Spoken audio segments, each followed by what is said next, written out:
Damn it, Maverick.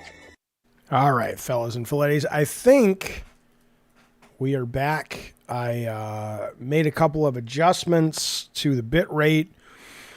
If it turns out we still keep freezing, let me know and I'll end the stream and we'll figure out what the problem is. All right, we'll start up in like 1 second. Give me 1 minute to chew this gum and swallow it.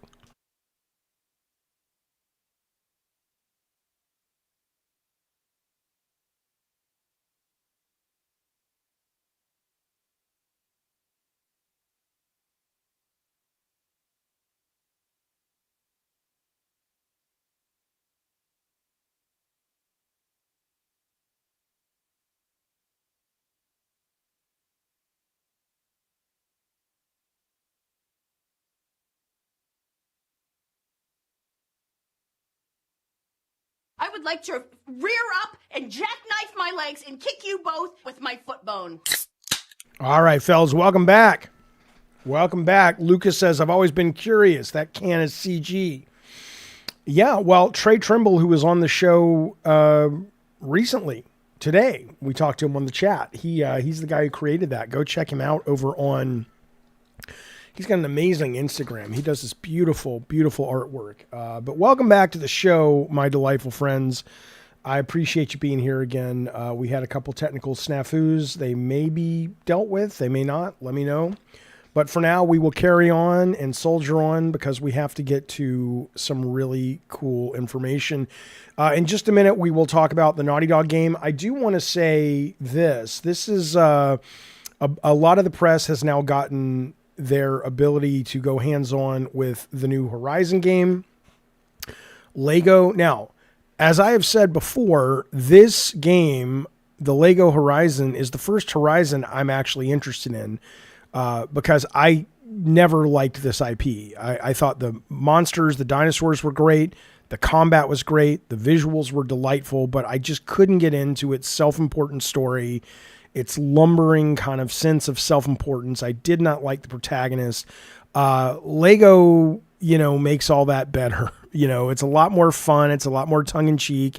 Obviously, you're not going to have the complexity of combat, but according to IGN and according to a number of people who have played this in the couple of hours they've gotten, this is kind of what they're saying, or this is what they're saying. This is coming from IGN, from Jada Griffin of the Cincinnati Griffins. I think it's a woman. She says, I can't precisely say what it is, but in the best way possible. Something felt different when playing Horizon Lego as opposed to the other Lego games I've played. It didn't feel like a Lego game. It felt like a game that just happened to be made with Lego.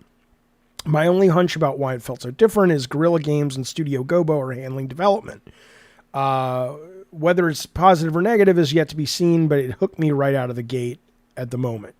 Teaming up against machines, she continues from the left and right, because you can play it with a buddy, to destroy multiple parts at once felt rewarding. The humorous and heroic moments we created by baiting enemies towards the edge of a cliff and then simply knocking them off while reviving each other both instinctively, plopping down a hot dog cart man for maximum chaos just felt good. I imagine the main reason we haven't gotten co-op yet in this series is it would be more challenging to hit the emotional highs and lows in the story, which, given that I don't give a fuck about this story, but I love the world. I'm all in. They also have a relatively robust skill tree in this, which is kind of cool. It says, Bukaki says, is it good or bad? It doesn't feel like a Lego game. I think they're just saying that the Lego games have gotten tired. And so it's nice to play a game that still has the Lego aesthetic, but it feels more like an actual game. In fact, she says, I could for the first time feel a Lego game pushing back on me in a way they don't normally do.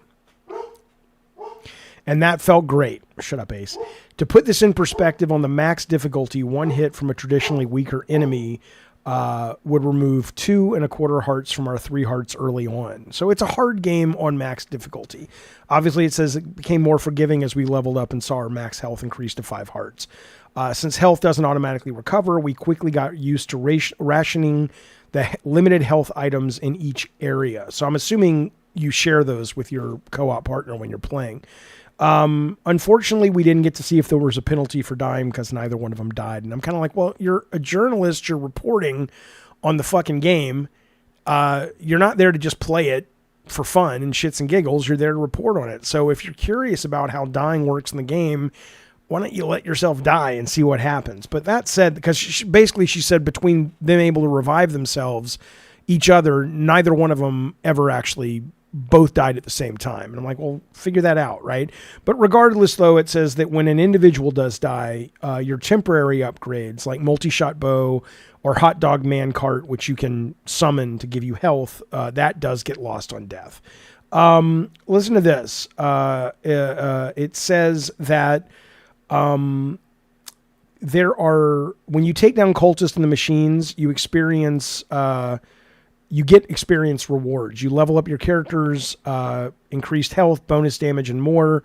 There are character-specific upgrades, such as Varl's piercing damage spear that gains bonus damage for each enemy he hits on a throw, incentivizing you to line up foes to maximize damage, as well as universal upgrades like bonus experience, increasing duration of status effects, blah, blah, blah. So it sounds like, and you can see from these images on your screen, it sounds like it actually is a real game.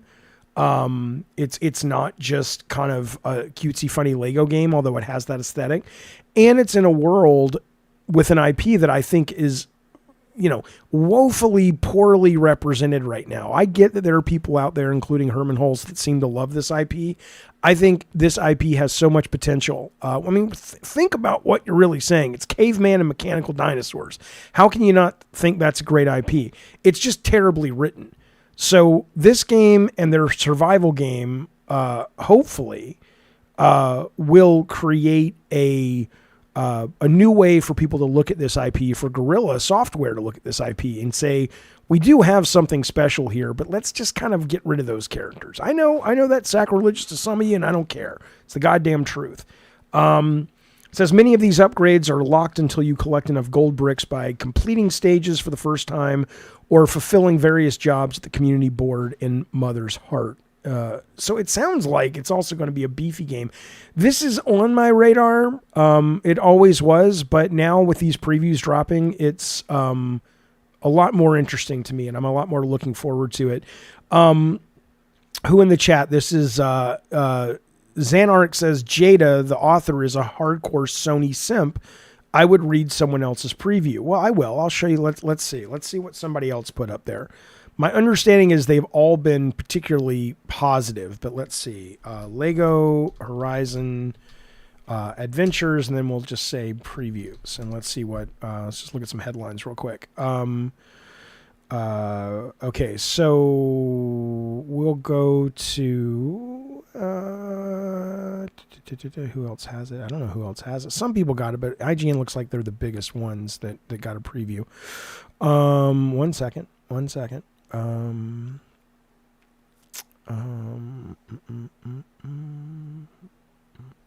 lot of, maybe IGN are the ones who got it. It's a $70 game. I mean, it makes sense. Yeah, God of War Lego, that would be cool. I'd play the shit out of that. Although, I mean, you gotta tone it down, and people might be not a fan of that, but you gotta tone down the violence. But I would play the shit out of that. Let me just see if there's another. We've got some YouTubers and shit, but it seems like basically. Okay, here's one hands-on preview. But this guy's a Lego fanatic. Come on, man. Give me somebody. Who's not fucking in the pocket of these bitches. Come on. Okay, here's somebody from Leia Williams. Let's see. Let's go to the last paragraph. Leia Williams says, Lego Horizon Adventures was not distinctly on my radar prior to preview. While I love the Horizon series, it felt like an inessential spin-off. After playing the game, I was glad to be wrong. Across its opening hour, it showed a real sense of spirit and creativity. And if it can maintain its momentum into the next chapters, it will certainly be a novel, all-age spin on Horizon. So we'll see. I'm looking forward to it. Finally. TM Lego could be funny, says Rancid. I agree. Okay. Lego Spider. Well, there's already Lego Spider-Man, Stoner Joe. There's tons of Lego Marvel. Okay. In just 1 second, we're going to talk about the Naughty Dog news that broke over the weekend. I'm starting to see actual big boy journalists cover it, but I read about this weekend. Before we do, though, I want you to take whatever it is you're doing in your life right now, whatever it is. I'd love to get like a sex worker who's a gamer. That's true. Okay. I got it. I'm excited too. But whatever it is you're doing, take your eyes off that and look at your screen, because this is super important that I'm going to show you here. The Gods of War, there is no show without the Gods of War. Who's coming out with the parade float? There's Sweet Tooth's truck with Taylor Swift's head at the top. Who's she bringing? Who's she bringing today? Let's find out. Let's see. It looks like we got Big Bad Eddie Torres leading up the float. We got Zack Procrastinates. We got Swap Fire, which you can find the link to his game on Steam below this and the other one as well, the other video.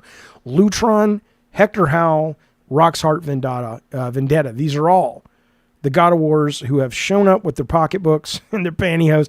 And they says, here's some ducats. Take some money, Jaffe. Support the show. You should do the same, whether at God of War tier, Cult of Calypso tier, or, of course, the Diet Soda Soldier tier. It is appreciated. It is generous, and it is kind. And again, you got a couple of exclusive videos this week. We got Lunch with Jaffe coming up on Thursday, but only for members of the show. Okay. Let's talk about Naughty Dog briefly. Maybe not briefly. Here's what I'll tell you. Here's what I'll tell you about this. We'll get to the news of it in a second. But when I was always thinking that Neil Druckmann of Naughty Dog fame was going to leave Naughty Dog, because it always seems clear the guy wants to make movies. And this is why I'm excited. I'm very excited for Naughty Dog's next game based on this leaked information that comes from MinMax founder Ben Hansen. I don't have a problem with Ben. I don't like his two co-hosts. They're a bunch of dicks. But Ben Hansen seems like a good egg. But I was always thinking he's out of there, especially now that he's directed an episode of the show. The show is an Emmy-nominated, Emmy-winning show. His episode was actually quite good. It wasn't like, oh, this was like something we had to give Neil or he would not support us. I don't fucking know. But it was a good episode of The Last of Us, the TV series. Really good stuff. So I was like, okay, you're going to make more money making movies, Neil Druckmann. You're going to have... you're not going to have more creative control, that's for sure. At least not for a long time. You're just getting started in that world. But you're gonna make a lot more money, and you're gonna have a lot more influence over the culture. How is he gonna come back to games and be happy? I don't know. I don't know if he's directing their new game, but here's what the rumor is about the new Naughty Dog game, which I absolutely love. And I'm going to give you my theory on what they're riffing on. This is coming from the podcast from Ben Hansen. He says, somebody very in the know who worked on the game is who gave him this data. He says, the tone was like, you are all not ready for how amazing this thing is going to be. And the tone was, this is Ben talking about his friend at Naughty Dog. I'm not going to say the game that they referenced to compare it to, because I don't want people to be like MinMax said it was going to be exactly like this. But they compared it to a game with a lot of player freedom. He added that the Naughty Dog game was the title was compared to was not Hitman. I guess some people had been speculating it. Naughty Dog head Neil Druckmann said last year he'd like the studio to focus less on traditional narrative in the future. Okay. So now listen. I love this for Naughty Dog. I loved The Last of Us Part 2. I thought The Last of Us Part 1 was pretentious. I didn't care for it. I think Neil Druckmann is the wrong guy to make Uncharted games. He's too serious. At least he seems to be. I know he worked on Uncharted 3, but Uncharted 4 was his baby, from soup to nuts. And I thought it was dreary and slow and repetitive, and it lacked the spirit that Nathan Drake needs to have. So, I don't know where he sits with me yet, although I thought Last of Us Part 2 was great. And I thought, and I think he's a talented fellow, right? So I think about it, and I don't think they're going to abandon narrative work. But I love the fact that he's going, I'm keeping my ear to the ground on what's happening in video games. He's not just like, I'm just going to keep on keeping on. I'm going to work with the team, whether he directs it or not. I'm going to work with the team, and we are going to continue, we're going to keep pushing. We're going to keep exploring where the medium is going. And I don't know if Elden Ring is the game that they are looking to. I actually don't think it is. My guess would be it's the Legend of Zelda Tears of the Kingdom is probably Naughty Dog's next game. Now, in the Naughty Dog version of Tears of the Kingdom, I don't mean thematically. I don't mean that. I mean player freedom-wise. The fact that in that game, you were able to really get in there and utilize a lot of different ways to move through the space. And the idea of taking that philosophy of freedom and merging it with more of the Naughty Dog sensibilities of narrative, I think is a really cool sweet spot, if that indeed is where they're going. Because the biggest fault I find in the last two Zelda games, and I understand that it's part of the appeal for a lot of people, whatever, but it is so empty and foggy and windy and quiet, and the protagonist, Link doesn't talk really, and it's very dreamlike and ethereal, and I get some people love that. That's great. Enjoy that. I appreciate those games a great deal. They're wonderful in a lot of ways. But the idea of giving someone the player freedom that a game like Zelda, the new Zeldas do, but actually going in and saying, hey, we are going to also still create compelling characters, and we are still going to let you live out a really, really cool story, which I don't think Zelda does. I'm not saying Link and Zelda are not compelling characters. They are visually, but conceptually, they're ciphers. They're empty. But I like this. I like this, even if they're basing it off Elden Ring. But I hope not, because Elden Ring is great. And Brett Moore says Neil has been quoted that he likes how FromSoft handles their stories. Yeah, I do too. But the freedom that Elden Ring gives you is excellent. But I don't think that's what most people take from Elden Ring. I could be wrong. I think you look at something like Tears of the Kingdom, and I think you think about Naughty Dog going, what could we do? That makes sense.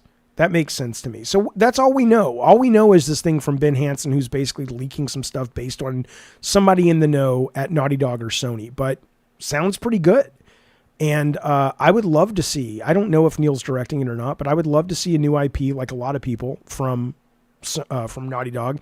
And I really love that they're getting out of their way of this cinematic stuff. I would never want them to stop making those kind of games, but I'm sick of them. I'm sick of them. One or two, fine. Make a new one, Santa Monica, whatever. But I'm tired of them. And frankly, they're not that good. They're good, but they're not that good.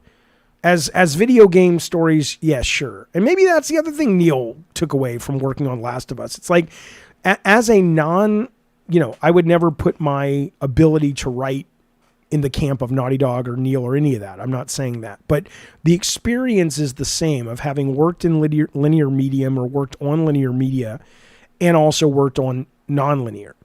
And the minute you really get your hands in linear media, a lot of the stuff that you realize you have to fucking put up with in nonlinear media, you're like, you got to lean into the fact that it's nonlinear, is what I say. Because when you try to lean into more of a narrative linear experience, you're just like, why do I leave the house. In a movie, I leave the house and it cuts to where I am next. Now, there are some indie games that do jump cuts, but not many, and most people haven't embraced them. But I leave the house and I appear somewhere else. That's good storytelling. In a video game, if I leave the house, more often than not, I have to walk from the house, down the driveway, get in the car, or, just walk on the streets. And all of that is filler that you've got to make compelling that really comes at the harm of a story that you're trying to tell.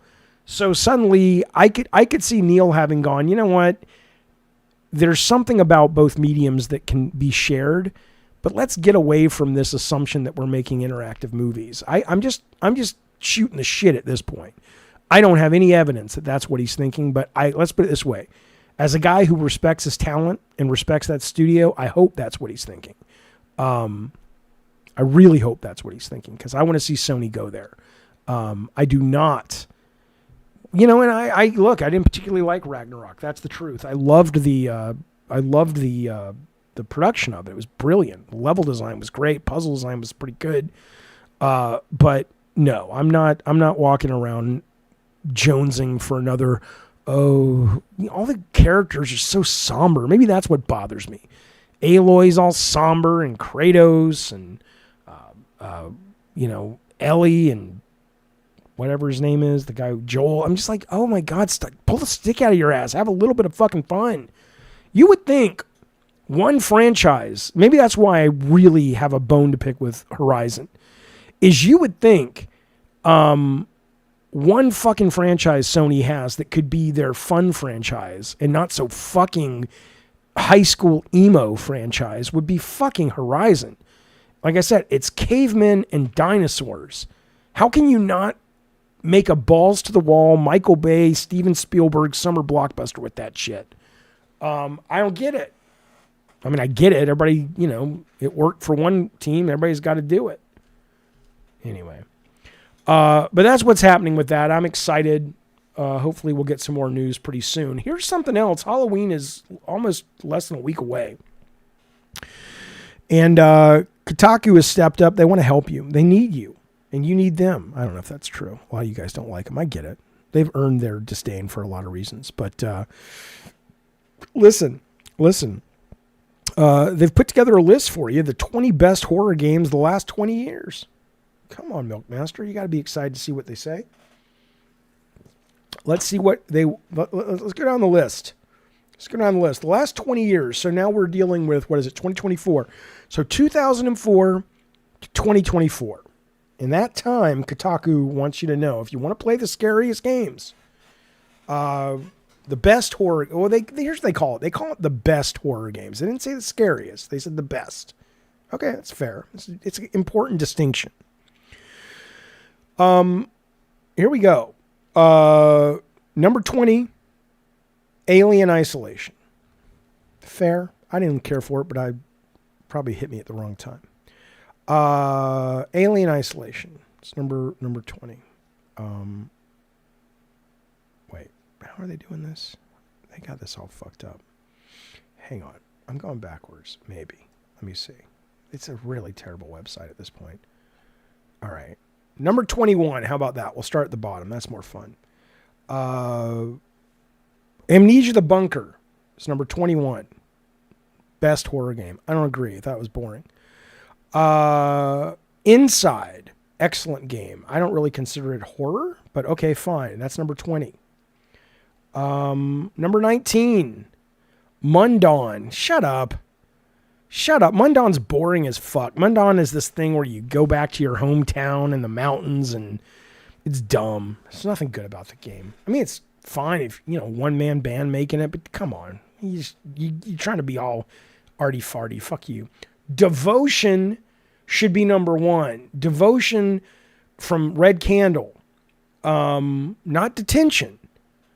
Devotion. Devotion's the one that was banned on Steam and PlayStation and all that shit because they made fun of the president of China.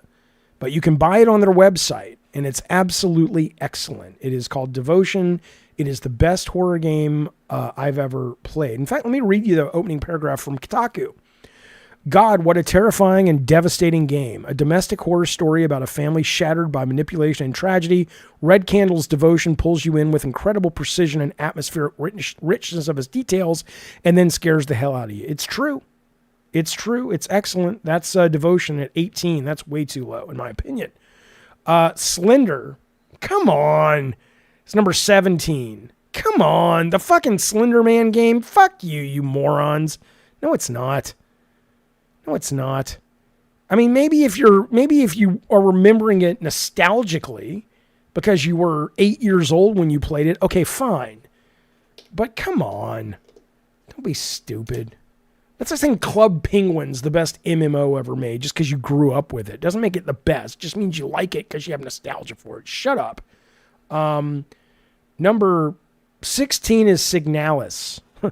I had some Signalis last night. That's why I was up so late. Listen, Signalis I hear is great. I haven't played it. A lot of people in this chat have played it. They say it's excellent. but I have not played it yet. I think it's like a sci-fi survival horror 2D game, supposed to be quite wonderful. Quite wonderful. Number 15 is Doom 3. Oh my God. Oh my, shut up. Oh, these people are morons. What are you talking? Respect your readers. People who want to click a list, the 20 best horror games the last 20 years, they probably love horror and know horror. Shut up. Doom 3, come on, morons. Slay the Princess, okay, 14 out of 20, fine. Until Dawn, okay, number 13. Number 12, Condemned, okay. Number 11, PT. All right, sure, why not? Okay, here we go, top 10. I didn't say Doom. Toxic says, hey, Doom 3 was good. I didn't say it wasn't good. It's not a horror game. In my opinion. I agree, Ravnos. This list is dog shit. Number 10. This is where the rubber meets the road, boys. I'm not cranky. Dead Space, the original, 2008. I only played the remake, but if it was as good as that, then sure, I'd give it that. Number 9, Little Nightmares 2. Okay. Number 8, Resident Evil 7. Okay, I like that game. Played it in VR. Number 7, 999. 9 hours, 9 person, 9 doors. I don't even know what the fuck that is. I think I remember it. Oh, shut up, Vitaphone. Vitaphone literally comes in here to be contrarian. His mom's like, Vitaphone, do you have your lunch? Yes, Mom. Did you take your medicine this morning? Yes, Mom. Are you now going to go to the computer and be contrarian on Jaffe shows? Oh, yes, Mom. Oh, I'm so proud of you. If you could come in here and you agreed with me, I think your head would explode. I don't understand, Vitaphone. It's constant. 7. What can we agree on something? Number 6, best horror game of all time. Oh, come on. Alan Wake 2. Shut up. Number 5, best horror game, Silent Hill 2 2024. I'll give him that. I'll give it that. Fuck you, no controversy. I put you in your place the other day. I remember you. Number 5, Silent Hill 2. Just came out less than a month ago. It's already the top 5th best horror game of all time, at least according to Kotaku. I think they're right. It's brilliant. Number 4, Phasmophobia. Okay. Number 3, Haunting Ground. That's a nostalgia play. Shut up. Number 2, Alien Isolation. The number 1 horror game of all time is, I guess it's Alien Isolation. You're telling me there's no Resident Evil on this fucking list?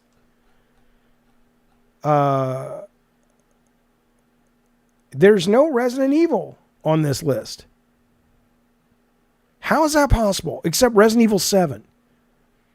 There's no RE4. There's no Village. What are you talking about? Yeah, 7 was on there. There's no Siren. Siren probably doesn't hold up. There's no Layers of Fear. This is a stupid list. Fuck you. There's no RE2 remake. What's the matter with them? Nah, this list can go fuck itself. It can literally go fuck itself. I don't like it. I don't like it one bit. I agree with Bukkake. Those games aren't scary. You goddamn right. There's no Visage. I couldn't get into Visage, but I certainly understand why that would be on the list for a number of people. I get that. Can I just show you guys some stuff now? Now we're at the part of the stream where I just show you stuff and we talk about it. That's the news for the day. I don't think there's any new breaking news, but we'll be back tomorrow with more news. But I want to show you some stuff. Soma's not on the list. It's a good point. These people haven't played anything. Fuck them. Hallmark's gaming Christmas ornaments are better than I expected. These are not bad. It's not bad. I wouldn't spend $50 on the goddamn ornament. Yeah, Fatal Frame's not on the list. Incubus, you goddamn right. That's weird. You're right. Sonic collecting rings. That'll be $44, please. I mean, if you like the Sonic, and I know a lot of people do, then maybe that'll be worth your money. I don't fucking know. I wouldn't buy it for $44 though. You got Santa Claus as Sonic. That's only $20. That's cute. That's kind of cute. You got the Pikmin. You can get 3 of them for $25. Put on your Xmas tree, your holiday tree, whatever you need. Master Chief. That's an Eddie Torres ornament. If I ever saw one, cost $20. The Xbox mascot is here to protect your tree or finish Christmas. I don't know, they say. This comparison's getting away from me. Either way, 2024 ornaments, a fun way of showing off your Halo fandom. That's kind of cool. Not bad. Boo from the Mario games is going to cost you $10. Isabelle from the Animal Crossing, I'll give you $11. Mario mini set. You know, now if you really want to get some good ornaments for your tree, though, that's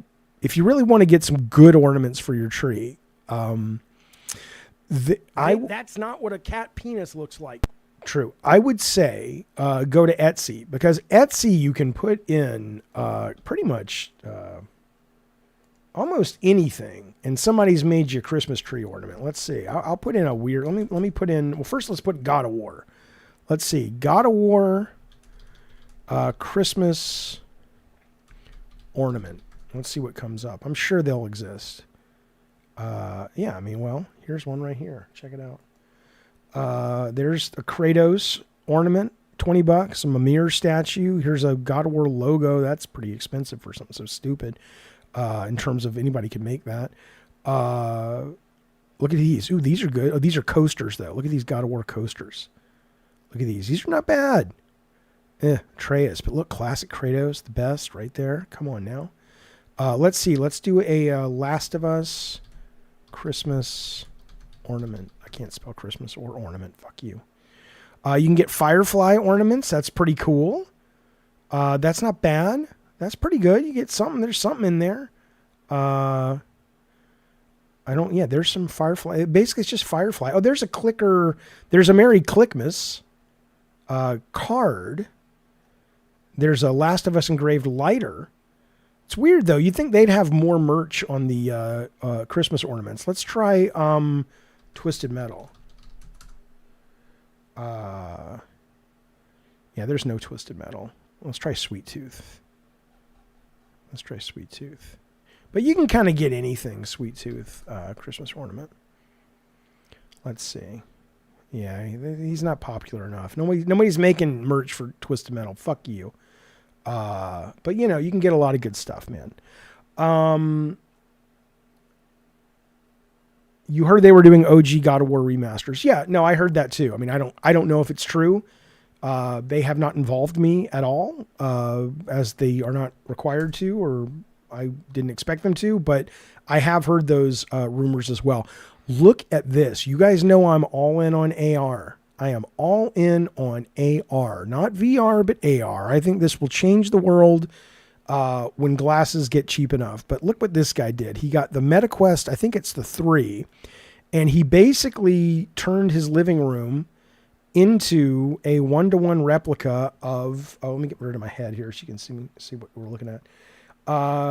He turned, one second, let me move this here so you guys can see it better. So this is his actual living room, okay? And so when I say 1-to-1, meaning he can go sit on that couch or he can put something down on the table and it is actually there. It's 1-to-1. But if you're wearing the headset, it looks like you're living in a Game Boy environment. Come on, man.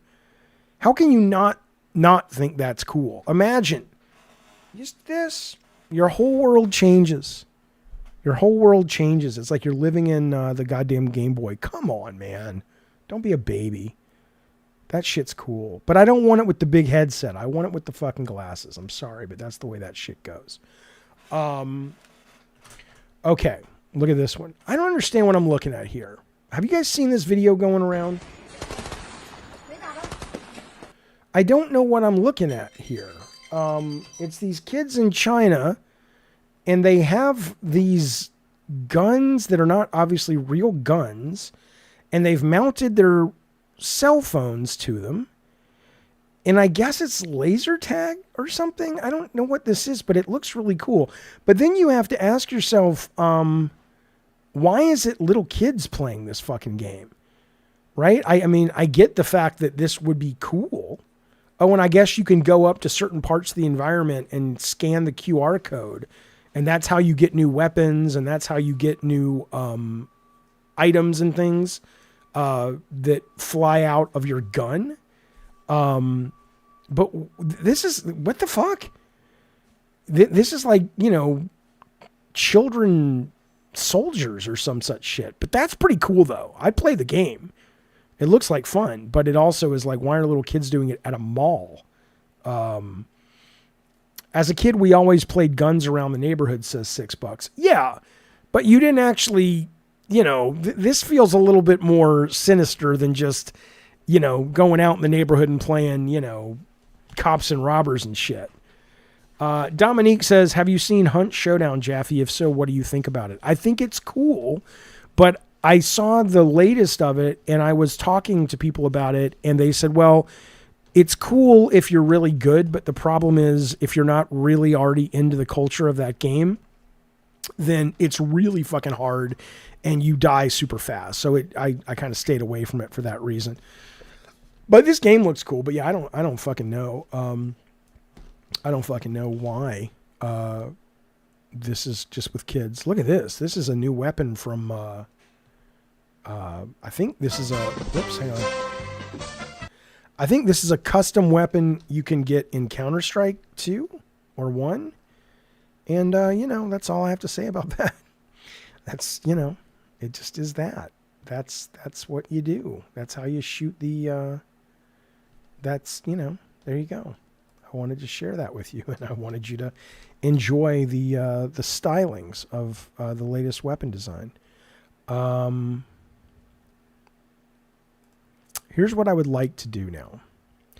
I would like to close the show with a prayer. That's not true. I would like to close the show, as it's creepy season, with a little bit of I Love the Weird, at least an I Love the Weird story that I could not put into the proper I Love the Weird because I haven't done one in a while. And I will be doing one in a while. But, you know, this I had to share because it's too good. It's too weird not to share. Have you seen this story? Have you seen this story? Kentucky man declared brain dead, wakes up during his own organ harvesting. Anthony Thomas Hoover is under investigation by state and federal officials. Listen to this. A man goes into cardiac arrest, declared brain dead, woke up as surgeons in his home in Kentucky were in the middle of harvesting organs for donation. As reported by NPR, the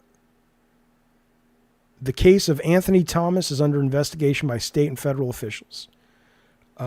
They say there are safeguards in place. Ace does not like this story, boys.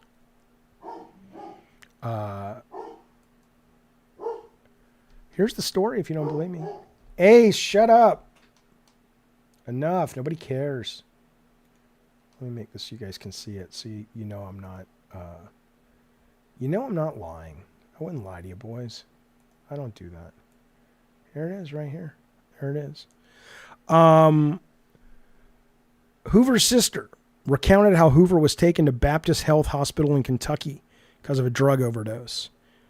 The doctors told the sister and her relatives that he lacked any reflexes or brain activity. They decided to remove him from life support.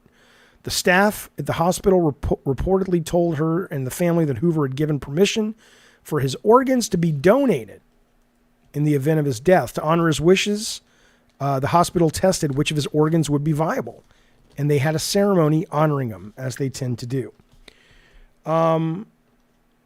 They said she noticed his eyes were open and seemingly tracked his loved one's movements. We were told it was just reflexes, the sister said.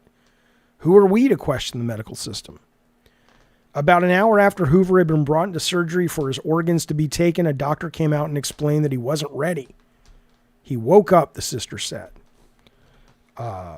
She recalled getting instructions to bring her brother home and make him comfortable though he likely would not live much longer. He's been alive for 3 years now. He struggles with walking and remembering and talking. Listen to this. They kept it secret.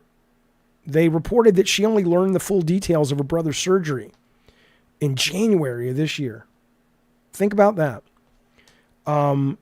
She got a letter from somebody at the hospital, and the letter's author said that the author saw the man on the table thrashing around as well as crying visibly as they were removing his organs, or at least preparing to cut him open and remove his fucking organs. And obviously now they're suing. Think about that. And this is not some crazy story. This comes from NPR. NPR. The world is weird, folks. That's why I love it. I love the weird. I don't love the world always. Well, I always love the world, but, I always love the weird, though. That's true.